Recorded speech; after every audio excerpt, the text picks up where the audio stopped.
So hello everyone, good afternoon. I hope कि सब लोग बढ़िया होंगे, स्वस्थ होंगे, सब लोग अपना और अपनी पढ़ाई का अच्छे से ध्यान रख रहे होंगे।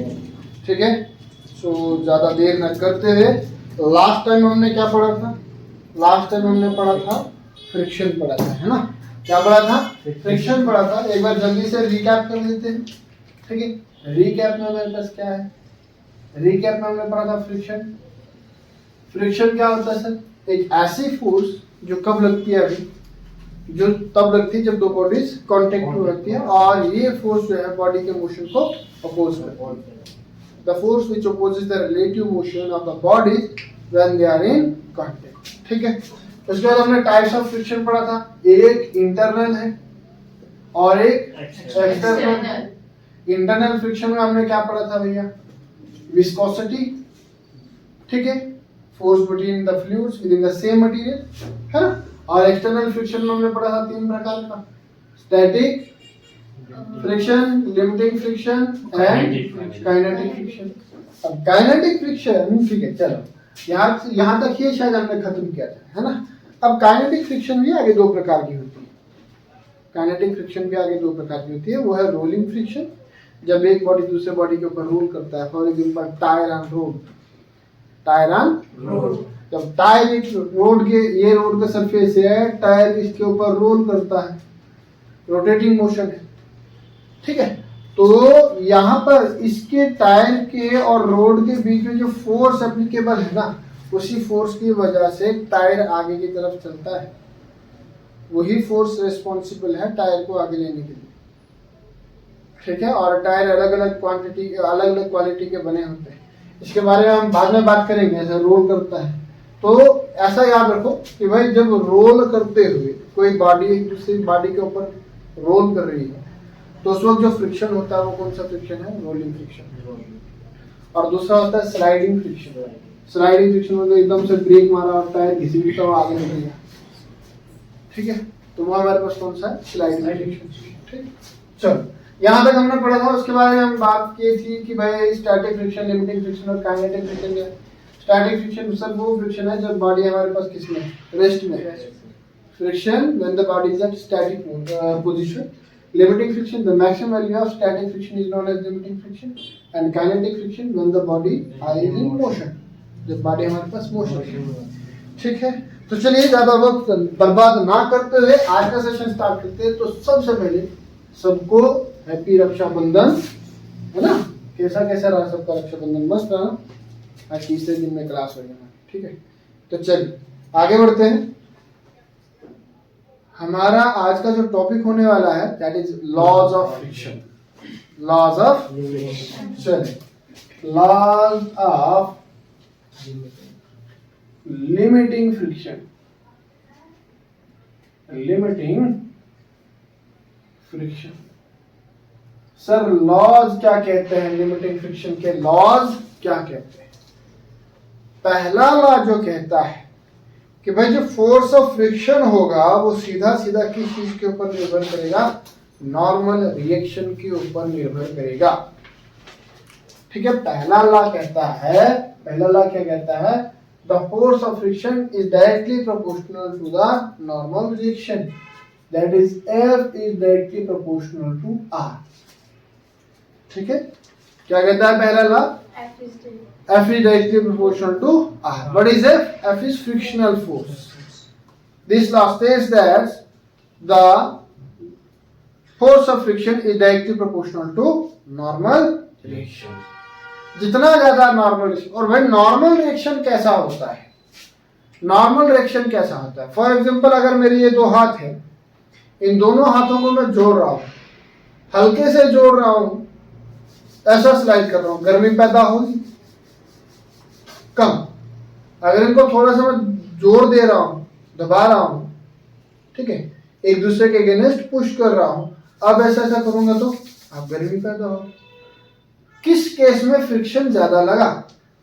जब मैंने दबाया, जब हाथों को मैंने एक दूसरे के अगेंस्ट पुश किया, तब हमारे पास फ्रिक्शन फोर्स ज्यादा प्रोड्यूस हुई, क्योंकि तभी हमारे पास गर्मी का एहसास हुआ।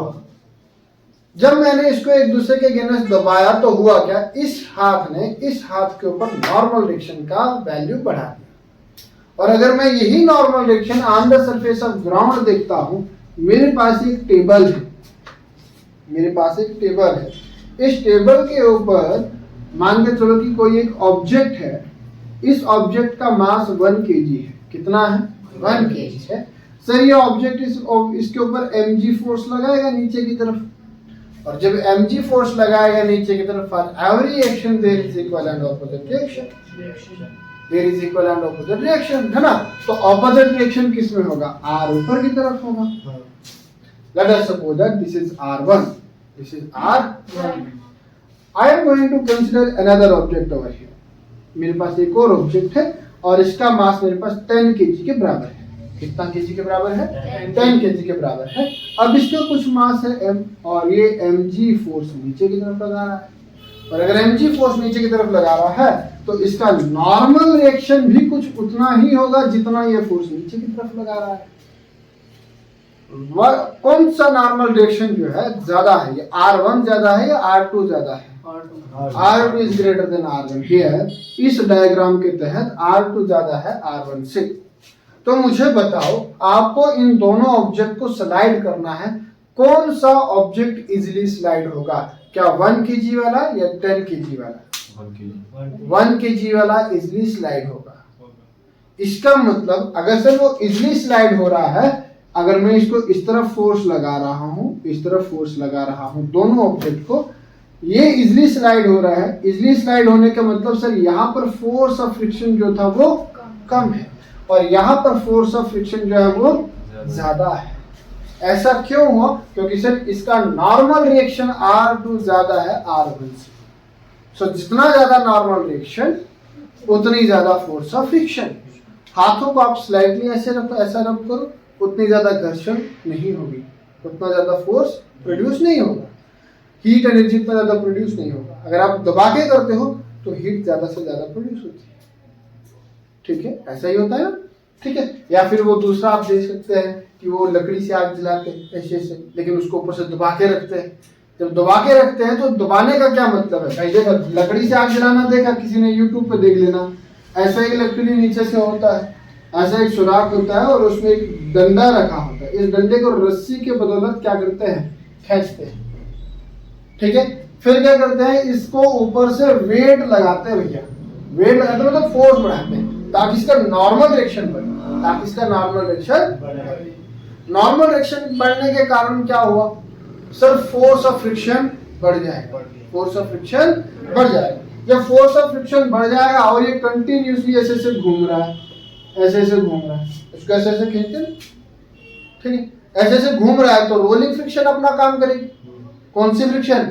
रोलिंग फ्रिक्शन अपना काम करेगी। और रोलिंग फ्रिक्शन अगर अपना काम करेगी तो थोड़ी देर बाद आप देखोगे कि यहाँ से धुआं उठना शुरू हो जाएगा।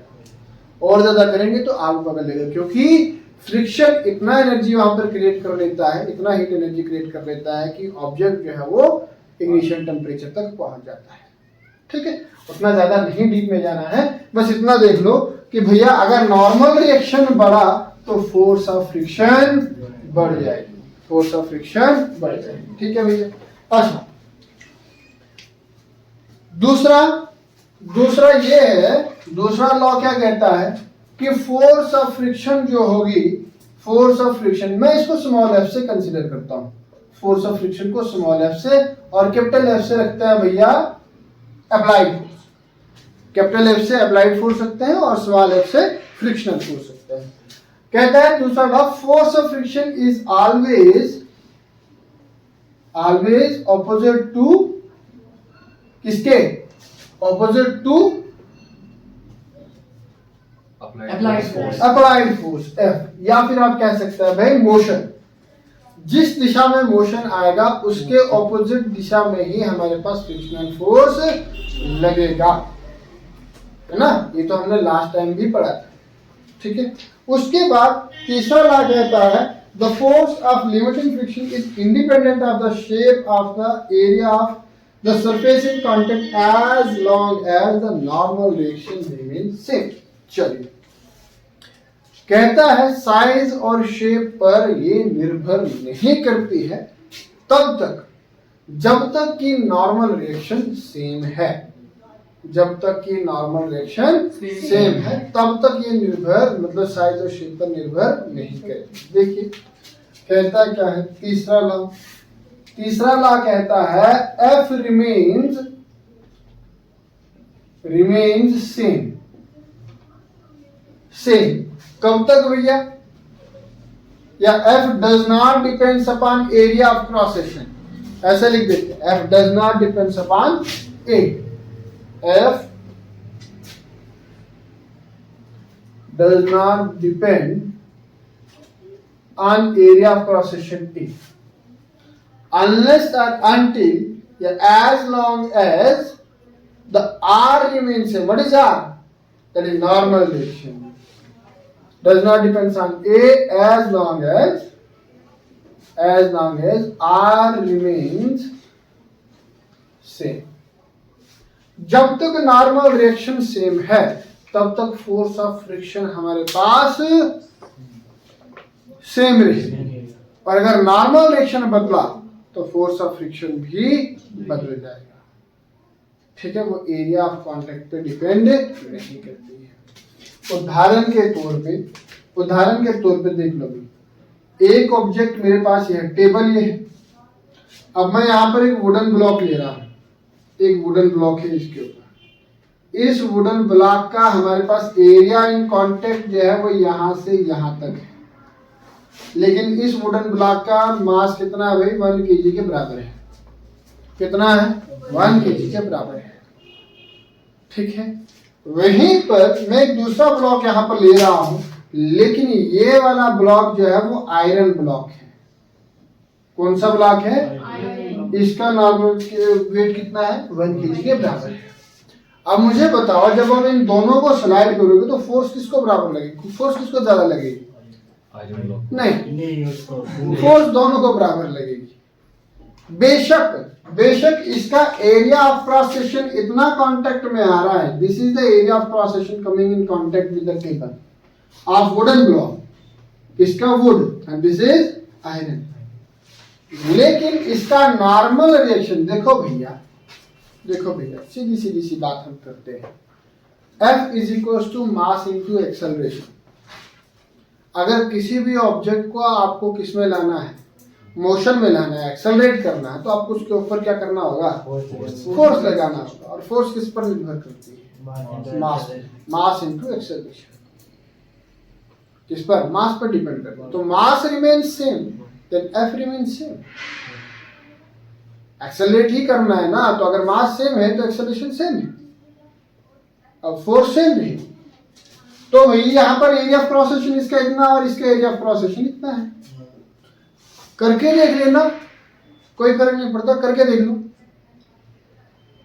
अगर इसी वुडन ब्लॉक को मैं यहाँ पर आयरन ब्लॉक से चेंज करता हूं, लेकिन ये आयरन ब्लॉक का क्या मास सेम रहेगा? इतना बड़ा लिया आयरन ब्लॉक तो इतना, इसका 1 kg मास इतना है। अब मैंने यहाँ पर वुडन ब्लॉक को चेंज कर लिया, किससे?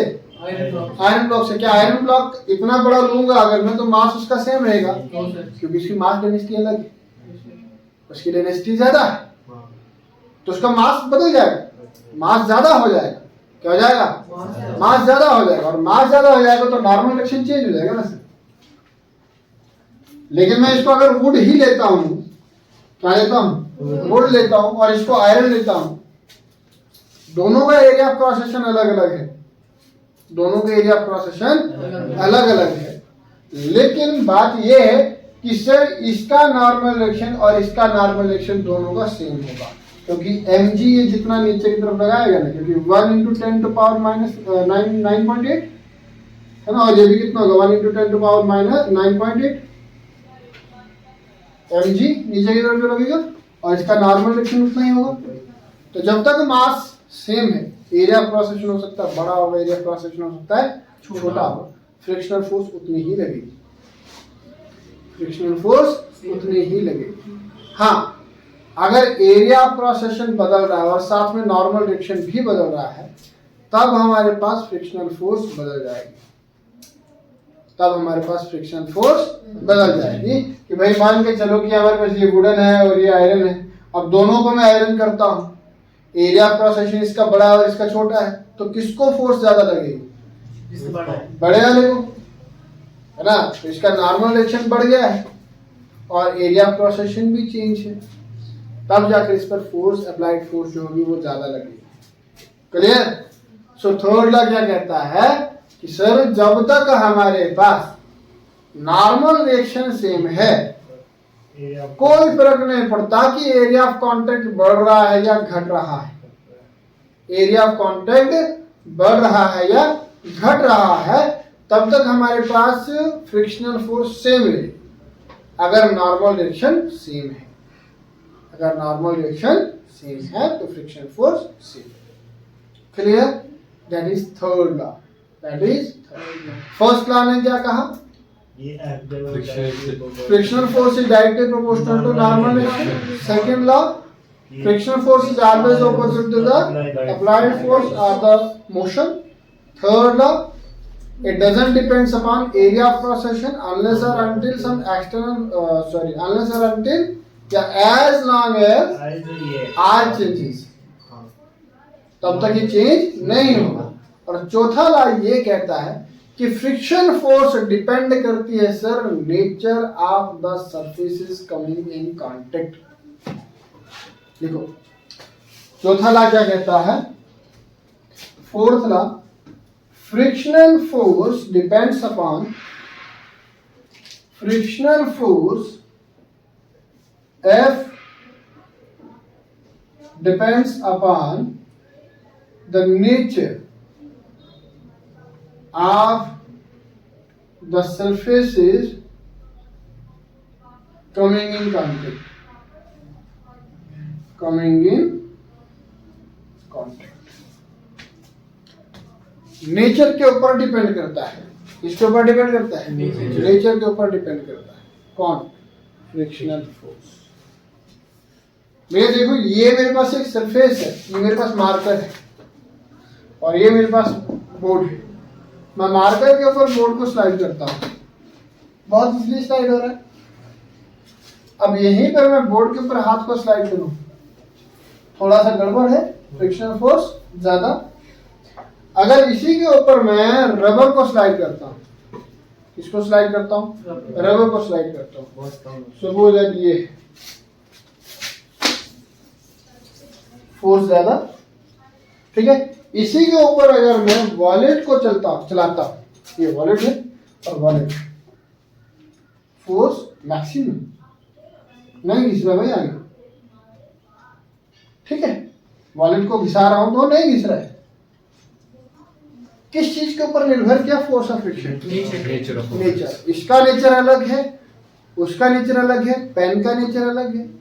और रबर को अगर आप चलाओगे, इरेजर होता है ना, इरेजर को बोर्ड पे चला के देखना, उसको चलाओगे तो हमारे पास वो तब भी नहीं घिसेगा क्योंकि उसका नेचर भी अलग है, ठीक है। तो frictional force depends upon the nature of the surfaces coming in contact. Frictional force किस पर निर्भर करती है?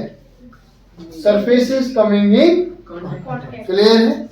These are the 4 laws of friction, limiting friction. Yes, exactly, limiting friction. ठीक है। अब आपको पता चल गया होगा कि शेयर टायर का एग्जांपल देते हैं, ऐड देते हैं, खिसकेगा नहीं। खिसकेगा कि नहीं, कि मतलब कि सर शेयर टायर जो है बहुत अच्छी ग्रिप बनाता है, किसके साथ? रोड की। ग्रिप बनाने का मतलब कि फ्रिक्शनल फोर्स का कोफिशिएंट हाई है, ठीक है। फ्रिक्शन फोर्स का कोफिशिएंट हाई, ठीक है। एमआरएफ टायर घिसता कम है लेकिन स्लिप करता है ना। अलग अलग कंपनीज का अलग अलग एडवर्टाइजमेंट होता है, तो वो सब लोग जो है किस चीज को ध्यान में रखते हैं? Coefficient of friction. अब कोफिशिएंट ऑफ फ्रिक्शन क्या होता है सर? देखिए, F is directly proportional to R है ना, तो इस प्रोपोर्शनलिटी को हटाने के लिए हमें कुछ ना कुछ कांस्टेंट तो इंट्रोड्यूस करना पड़ेगा। और जब हम वही कांस्टेंट इंट्रोड्यूस करते हैं तो F is equals to mu into R, where mu is coefficient of friction. Mu हमारे पास क्या है, कोएफिशिएंट ऑफ फ्रिक्शन, घर्षण गुणा, क्या, घर्षण गुणा, ठीक है। और ये कोएफिशिएंट ऑफ फ्रिक्शन किसके बराबर होगा sir, mu equals to F बटे में आर। तो sir what will be the SI unit of this mu, mu का एसआई यूनिट क्या होगा, what is F, F is the force of friction, और एफ जो है फोर्स है, आर क्या है, नॉर्मल रिएक्शन, और नॉर्मल रिएक्शन किसका है, फोर्स का ही है। तो दोनों के यूनिट क्या है, सेम है, डायमेंशन सेम है, तो ऊपर नीचे डायमेंशंस खत्म है, yes exactly, it will be dimensionless. ये हमारे पास क्या है, डायमेंशनलेस कांस्टेंट, और अलग अलग मटेरियल के लिए म्यू का वैल्यू अलग अलग होगा, ठीक है। जिसके लिए म्यू का वैल्यू जितना ज्यादा उसका कोएफिशिएंट ऑफ फ्रिक्शन उतना सही, ठीक है। C8 टायर का म्यू का वैल्यू ज्यादा है, क्योंकि R को वैल्यू अगर वो कम रखता भी है तो F का वैल्यू बढ़ जाता है, फोर्स ऑफ फ्रिक्शन बढ़ जाता है ना। MRF टायर के लिए म्यू का वैल्यू थोड़ा सा कम है, इसलिए वो घिसता नहीं है, लेकिन स्लाइड कर, स्लिप कर जाता है। आपके लिए कौन सा बेटर है, C8, क्योंकि बचाएगा, घिसेगा ज्यादा लेकिन बचाएगा। जो रबर आप इरेजर यूज करते हो उसके किसका इरेज करते हो, कैम्लिन के, है ना, डोम्स के, बहुत अच्छे से वो घिसते हैं। और देखना एक नेचर ऑफ सब्सटेंस पर कैसे डिपेंड करती है। आपने कभी रबर को काटा, ब्लेड से काटा रबर को, क्या रबर बराबर कटता है, स्मूथ सरफेस में कटता है, वो ऐसे ऐसे ऐसे कर्व्स जैसे बनता है, इर्रेगुलर सरफेस बनता है। That irregular surface is responsible for friction force, क्योंकि वही इर्रेगुलर सरफेस जब इसके कांटेक्ट में आता है ना, तो वो क्या करता है, इंटरस्टाइल साइड्स को पकड़ लेता है, जकड़ लेता है, बीच में से हवा भी निकाल देता है, तो वैक्यूम बन जाता है, वो आगे खींचने नहीं देता है, ठीक है। तो वही इर्रेगुलर सरफेस, जो इर्रेगुलर सरफेसेस होंगे ना, याद रखना है किन सरफेसेस के बीच में फोर्स ऑफ फ्रिक्शन ज्यादा होगी, सर इर्रेगुलर सरफेसेस के बीच में फोर्स ऑफ फ्रिक्शन ज्यादा होगी। जो फोर्स सरफेस जितने ज्यादा स्मूथ उतनी सरफेस फोर्स ऑफ फ्रिक्शन कम, जितना ज्यादा इर्रेगुलर उतनी फोर्स ऑफ फ्रिक्शन ज्यादा। क्लियर क्या, कि सर इर्रेगुलरिटी जितनी ज्यादा होगी ना उतनी फोर्स ऑफ फ्रिक्शन ज्यादा होगी, और जितना ज्यादा सरफेस जो होगा स्मूथ होगा ना उतनी फोर्स ऑफ फ्रिक्शन कम होगी। क्लियर है, ठीक है। आज का यहीं कर विराम देते हैं। चलिए पढ़ते रहिए, मस्त रहिए, खुश रहिए, आगे बढ़ते रहिए, बाय।